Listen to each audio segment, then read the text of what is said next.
Enquête, Félix Séguin. Salut Félix.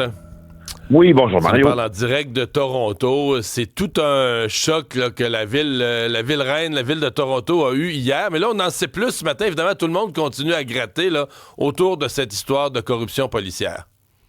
Oui, et ce que notre bureau d'enquête a appris de sources là, bien informées dans ce dossier, c'est que les criminels qui étaient en lien avec les policiers corrompus de Toronto, si toutefois la preuve déposée devant le tribunal réussit à les faire condamner, étaient aussi en lien avec, et j'avais commencé à te le dire sans te le dire hier, de grandes organisations criminelles internationales. Dans ce cas-ci, c'est le cartel de Sinaloa, dont Ryan James Wedding était un des dirigeants selon le FBI et la DEA américaine, là, celui qu'on surnommait le géant, donc l'ancien Olympien canadien. Alors, ça mérite quelques explications, n'est-ce pas, parce que c'est pas simple, et c'est pas si simple, et c'est pas si tranché au couteau que ça, cette affaire-là. Alors, ce qu'on sait, c'est que il y a un individu central dans cette grosse affaire de corruption qui s'appelle Brian DaCosta. DaCosta a été arrêté il y a quelques semaines avec des quantités importantes de cannabis et de fentanyl aussi, là, près de 500 grammes là, de fentanyl. Je sais que ça peut sembler pour nous 500 grammes pas beaucoup en quantité lorsqu'on parle de cannabis, de cocaïne, mais 500 grammes de fentanyl, là, tu peux tuer des milliers de personnes avec 500 grammes de fentanyl. Donc, c'était prêt, ça, à partir pour l'Europe, cette cargaison-là, à partir de Toronto. Et donc, le DaCosta en question, qui est un narcotrafiquant très connu de la ville-reine, c'est lui, le pivot donc central, je te le disais, c'est lui qui aurait les liens avec, entre autres, le fameux Ryan Wedding. Attention. Est-ce que c'est lui, DaCosta, qui aurait approché, par exemple, le cadre de la police, l'officier de police, que c'est lui qui aurait fait qui aurait corrompu la police ou qui aurait travaillé à entraîner la police dans son affaire? Oui, ce qu'on pense là, ce que l'enquête tend à démontrer, c'est que c'est M. DaCosta qui aurait été le corrupteur, au fond, des policiers. Et puis, donc, lui était en lien pour ses activités d'import-export, disons-le comme ça, avec le cartel de Sinaloa. Donc, au fond, c'est que et ça, c'est très certain que l'enquête s'y est attardée à cet aspect-là des liens d'Acosta avec les cartels, si bien que il y a plusieurs personnes qui se demandent aujourd'hui, les policiers donc savaient probablement pour plusieurs d'entre eux qu'ils travaillaient pour le criminel d'Acosta, mais sûrement, en fait, il n'y a pas de preuves qui nous disent qu'ils savaient qu'il travaillait pour exemple un James Ryan Wedding lié au cartel de Sinaloa, pas plus que Wedding n'aurait commandé d'ailleurs des gestes de corruption là à distance qui auraient visé ces policiers-là. Mais ça te donne quand même une idée des ramifications de cette affaire-là. Du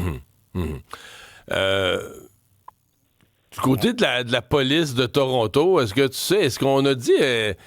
je sais pas, est-ce qu'il y a eu des réunions d'équipe dans tous les postes, une espèce de stratégie pour renchausser la confiance des policiers? C'est quand même dans un corps de police d'en avoir 7, puis un retraité, un ancien qui était quand même un patron, là, qui se font arrêter. Ça doit être tout un choc dans la communauté, parmi les policiers. Ah oui, puis j'ai de l'information pour toi parce que moi je passe des soirées tellement intéressantes à Toronto que j'écoute les commissions sur la sécurité publique torontoise. Alors je voyais déjà les élus, parce que c'est des élus qui siègent sur ces commissions-là. Il y a des commissions, ce que je comprends, là, je suis pas totalement certain de la structure là, exacte, mais élargie aussi à toutes ces énormes villes de banlieue comme Aurora, Mississauga, Vaughan. Bon, j'écoutais donc des élus responsables de ces commissions-là nous dire qu'il fallait absolument maintenant entrer dans la deuxième phase d'un plan de communication qui est regagner la confiance. Parce que les policiers, entre autres, il n'y a rien qui fait plus suer un policier que de savoir qu'un de ses collègues est corrompu. Ces gens-là ont prêté serment. Mathématiquement, les policiers ont beaucoup plus de possibilités de se conformer à la loi et l'ordre, puisque c'est leur métier, c'est le bras armé de la justice. Alors, quand quelqu'un dévie de cet endroit, de cette trajectoire-là, ils sont vraiment, vraiment les policiers. Moi, j'ai parlé à un hier tu vas me dire c'est un policier qui faisait la circulation, là, mais il m'a dit c'est une journée noire, c'est une journée sombre, on est tous tristes. Mais ça, c'est sur l'idéal. L'idéal, c'est qu'effectivement, pour la police de Toronto, il y a un plan de communication qui peut pour regagner la confiance des gens, mais dans la réalité, ce matin, puis sur les tribunes téléphoniques des radios d'information hier, on se posait la question si le chef de police de Toronto même pourra rester en poste après ça, Mario. Ah ouais, il pourrait être obligé de démissionner. La question s'est posée, évidemment, dans les journaux ce matin. Est-ce que nos policiers au Québec sont à l'abri? Est-ce qu'on a en place les mécanismes pour éviter quelque chose de semblable, par exemple, chez nous? Ben, ils sont pas à l'abri. Deux, on a les mécanismes, mais je veux dire, l'Ontario aussi avait les mécanismes pour que quelque chose de semblable ne survienne pas. Alors, clairement, on n'est pas à l'abri. Ce qui est intéressant de voir dans tout ça, c'est pas un scandale ordinaire. Benoît Roberge au Québec qui a décidé de sauter la clôture puis pour bénéficier financièrement d'une alliance avec les Hells Angels. Yann Davidson qui a décidé de vandaliser des informateurs à la mafia a décidé de le faire pour s'assurer une retraite dorée. Même raison pour laquelle à chaque fois, c'était un gars. C'était une personne tout seul. Ouais.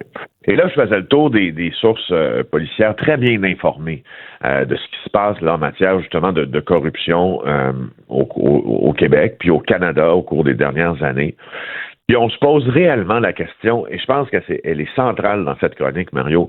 Est-ce que ce sont des policiers qui ont décidé, eux, de s'organiser en groupe pour faire un peu plus d'argent, puis de collaborer avec le crime organisé torontois et international, ou est-ce que le crime organisé international est devenu assez sophistiqué en 2026 pour mener une opération sciemment planifiée pour infiltrer l'appareil policier de la plus grande ville du Canada, puis incidemment le plus grand service de police au Canada. Et ça se pose comme question aujourd'hui.